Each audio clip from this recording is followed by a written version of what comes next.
क्या आप यह सोच रहे हैं?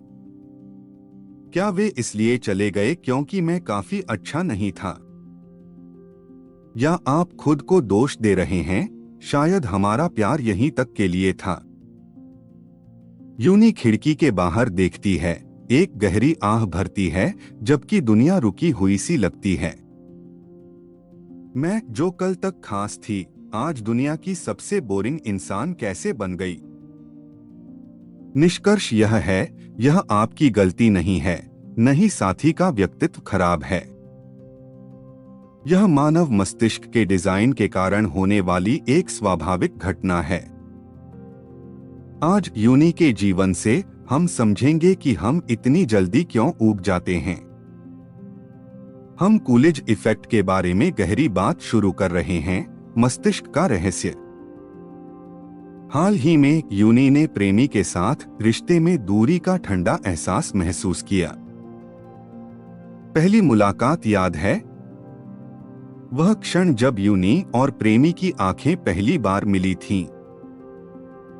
जैसे ही आंखें मिली, मस्तिष्क के अंदर डोपामाइन का विस्फोट हुआ। उन दिनों काम से लौटते समय 5 मिनट की कॉल यूनी के लिए सब कुछ थी। साथ मिलकर आइसक्रीम चुनने का काम भी किसी फिल्म के सीन जैसा लगता था। लेकिन अब यूनी कैसी है? रेस्टोरेंट में आमने सामने बैठे बस फोन देख रहे हैं। बातचीत क्या खाओगे? या कुछ भी चलेगा जैसे छोटे वाक्यों में सिमट गई है। साथी की आवाज अब बैकग्राउंड संगीत जैसी है और यूनी के दिल को नहीं छूती। यहाँ हमें एक पुराने जैविक प्रयोग को याद करना चाहिए जिसे सब जाने। यह प्रसिद्ध कूलिज इफेक्ट है, जिसका नाम राष्ट्रपति केल्विन कूलिज पर रखा गया। मुर्गियों के झुंड में एक मुर्गा डालें, वह शुरू में सक्रिय प्रतिक्रिया करता है। समय के साथ मुर्गा दिलचस्पी खो देता है और थक कर हिल भी नहीं पाता। लेकिन एक नई मुर्गी लाने पर थका हुआ मुर्गा फिर से खड़ा हो जाता है। पहली बार की तरह ऊर्जा के साथ प्रतिक्रिया करना ही मुख्य बिंदु है।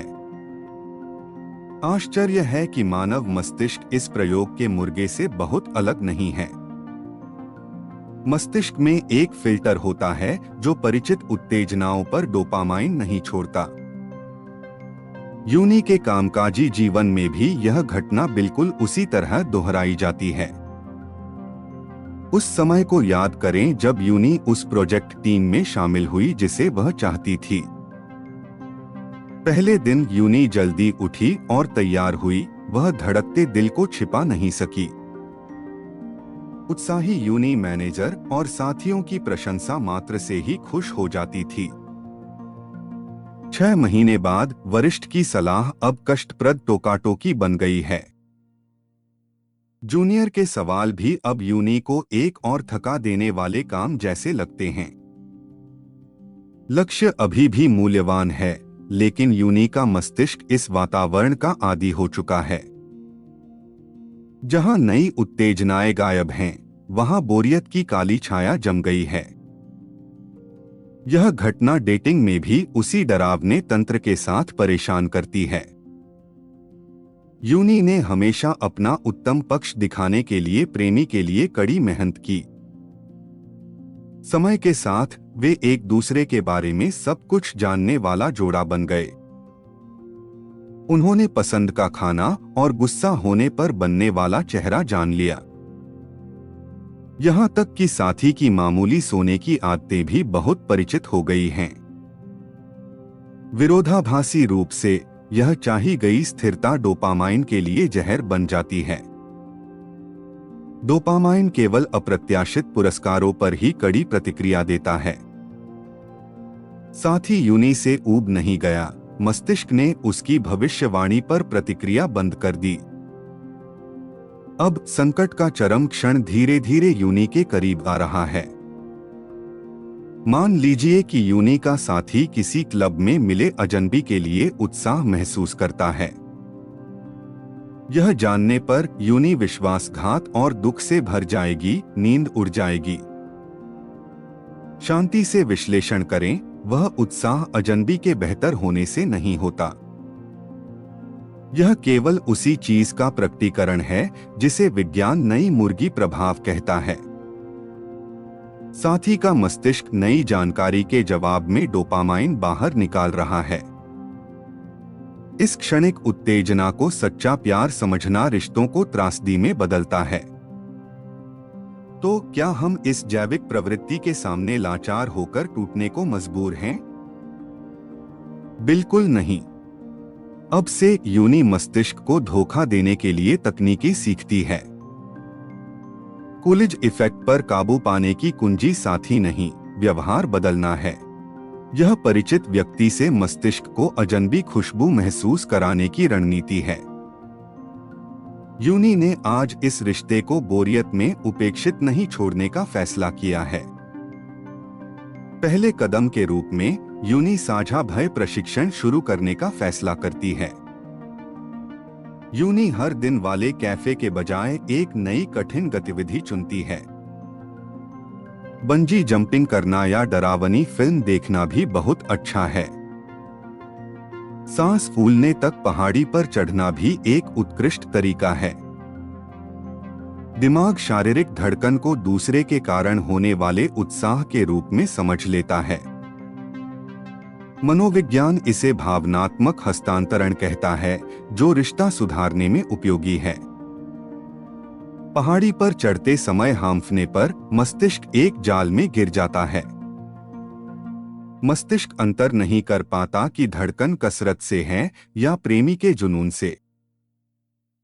धोखा खाया मस्तिष्क फिर डोपामाइन छोड़ता है और रिश्ते में जीवंतता आती है।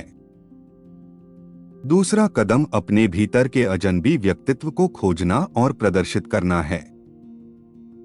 योनि खुद का एक अलग वातावरण वाला पक्ष उजागर करती है, न कि हमेशा वाला रूप।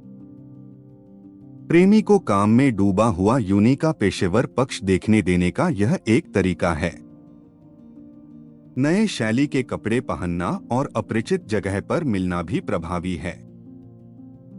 प्रेमी योनि को नए वातावरण में देखकर मस्तिष्क के फिल्टर में दरार महसूस करता है। संदेह और जिज्ञासा पैदा होती है कि क्या यह वही योनि है जिसे वे जानते थे। जैसे ही यह जिज्ञासा उत्पन्न होती है, कूलिज इफेक्ट का श्राप टूट जाता है। तीसरी तकनीक धीरे धीरे दूरी बनाकर आत्मविस्तार कौशल विकसित करना है। योनि प्रेमी के प्रति जुनूनी होने के बजाय शौक और विकास पर ध्यान देती है। अकेले समय बिताकर योनि का एक आकर्षक व्यक्ति बनने की यह एक प्रक्रिया है। जब योनि चमकने लगती है तो वह फिर से जीतने वाली वस्तु बन जाती है। आप एक जीवित जीव बन जाते हैं जो बढ़ता है, न कि केवल एक परिचित उपस्थिति। योनि को अप्रत्याशित दिशा में बढ़ते देख साथी फिर से उत्साह महसूस करता है। कहानी के अंत तक योनि को एक कीमती सच्चाई का एहसास हुआ है। बोरियत का दौर प्यार के लिए मौत की सजा नहीं, मस्तिष्क का एक संकेत है। मस्तिष्क की उस पुकार को नजरअंदाज न करें कि रिश्ते में नई उत्तेजना की जरूरत है। इस संकेत को केवल साथी बदलने का अर्थ समझने की गलती न करें। इसे अपने बोरियत भरे दैनिक जीवन की संरचना को बदलने के संदेश के रूप में लें। अब योनि और प्रेमी फिर से एक दूसरे को अलग निगाहों से देखते हैं। भले ही यह पहले जैसी विस्फोटक लौ न हो, यह कहीं अधिक मजबूत प्यार है। यह एक ऐसा प्यार है जो गहरी खुशबू बिखेरता है, नए रंगों के लिए तैयार। उन्होंने परिपक्व प्यार के चरण में प्रवेश किया है, जो प्रवृत्ति को जीतता है। खुद से नफरत न करें क्योंकि कोई आपसे जल्दी उब गया है। आप एक कीमती व्यक्ति हैं जो सुंदर और योग्य थे, हैं और रहेंगे। साथी का मस्तिष्क परिचितता से धोखा खाकर गहरी नींद में सो गया था। योनि द्वारा बताए गए मनोवैज्ञानिक तरीकों से सोए हुए मस्तिष्क को जगाएं। परिचितता के आरामदायक बिस्तर से उठकर अजनबीपन की ताजी हवा में सांस लें। जब आप साथ मिलकर सांस लेते हैं तो हमारा प्यार पुनर्जन्म लेगा।